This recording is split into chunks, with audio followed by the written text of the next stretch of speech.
Assalamualaikum warahmatullahi wabarakatuh. Waalaikumsalam. Al-Mukarram Ustadz, bagaimana hukumnya bila investasi digital koin? Lebih spesifiknya lagi adalah cash.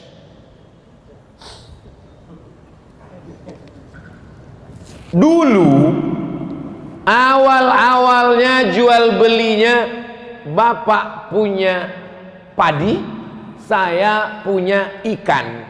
Ikannya ditukar dengan padi. Kamu mau ikan ini tukar dengan padi? Mau. Karena nggak mungkin dia makan beras nggak pakai ikan. Saya pun nggak mungkin makan ikan nggak pakai nasi. Maka kita tukarlah. Ikan saya bagi 2, beras kamu bagi. Akhirnya setuju. Maka jual beli ini disebut dengan barter, bukan barcode. Ini yang paling tua, namanya barter. Kemudian maju lagi dari Yunani. Dari Yunani ada logam yang dicetak bulat-bulat, namanya dinar. Orang Yunani menyebutnya dinar. Sampai ke kota Makkah, sampai ke kota Madinah, dia disebut sebagai dinar. Tidak lagi pakai barter. Saya punya dinar, saya bisa beli apapun dengan dinar ini. Bisa beli tanah, bisa beli onta, bisa beli gandum pakai dinar. 1 dinar itu 4,25 gram emas. Meningkat dari barter menjadi dinar dan dirham. Meningkat yang ketiga. Yang ketiga, tidak lagi pakai dinar. Dinar tidak bisa lagi dibawa.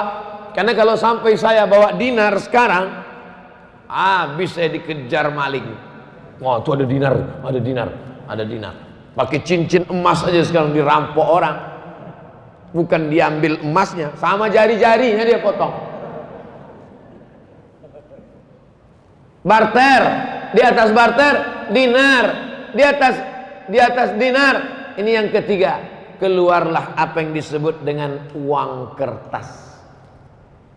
Uang kertas dicetak oleh negara supaya emas tidak berkeliaran di jalan. Di Indonesia ada berapa emas? Misal 1 ton. 1 ton emas dikeluarkan kertas senilai 1 ton itu. Negara hanya boleh mencetak kertas sebanyak emas di negara itu.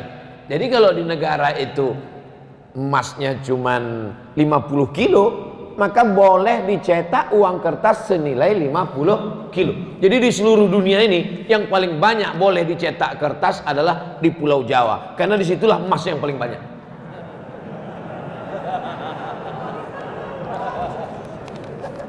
Lalu kemudian Amerika mencetak kertas lebih banyak dari emas yang ada di negaranya. Ini yang pertama kali melanggar di dunia ini, Amerika. Dia cetak kertas, ternyata nilai emasnya tidak sebanyak itu. Di Amerika itu emas tidak terlalu banyak. Kenapa sekarang emas paling banyak di Amerika? Bukan dari tanah Amerika. Emas itu dibawa dari Papua, karena dia punya perusahaan di Papua. Dia sedot emas itu dia bawa. Lalu kemudian Amerika melanggar itu. Dia cetak kertas banyak-banyak, emasnya tidak sesuai dengan itu. Tapi karena dia punya kekuasaan, dia menguasai dunia, akhirnya boleh negara mencetak uang kertas walaupun tidak senilai dengan emas yang ada di situ. Sudah 3. Barter, dirham, dinar, kertas. Sekarang puncaknya yang keempat. Ini yang disebut dengan duit digital. Digital money. Produknya banyak, macam-macam. Sama dengan uang kertas. Namanya uang kertas, tapi ada rial, ada ringgit, ada rupiah. Nah, sekarang yang keempat ini digital money, money crypto. Jadi macam-macam dia. Duitnya nggak ada. Kalau kertas tadi masih ada kertasnya. Ini kertas. Yang ini digital money. Uangnya tuh di alam gaib. Nggak ada. Tapi dia punya. Adanya cuma di handphone, cuma di laptop, disimpan di suatu tempat. Maka kesepakatan pertemuan ulama di Universitas Darussalam Gontor Ponorogo Ketemulah di situ pakar-pakar ekonomi Islam. Kesepakatannya dua. Yang pertama, sebagai alat tukar bisa. Sebagai alat tukar. Misalnya saya mau jual mobil saya. Datang jamaah dari Masjid Jami Al-Mukarramah. Ustaz Somad, ya, saya mau beli mobil Ustaz. Mana uangnya? Uangnya di alam gaib Ustaz. Saya pakai uang digital. Sebagai alat tukar, kalau saya mau, boleh. Saya terima uang digital kamu, ini kirim ke sini, saya simpan di akun ini, boleh. Sebagai alat tukar.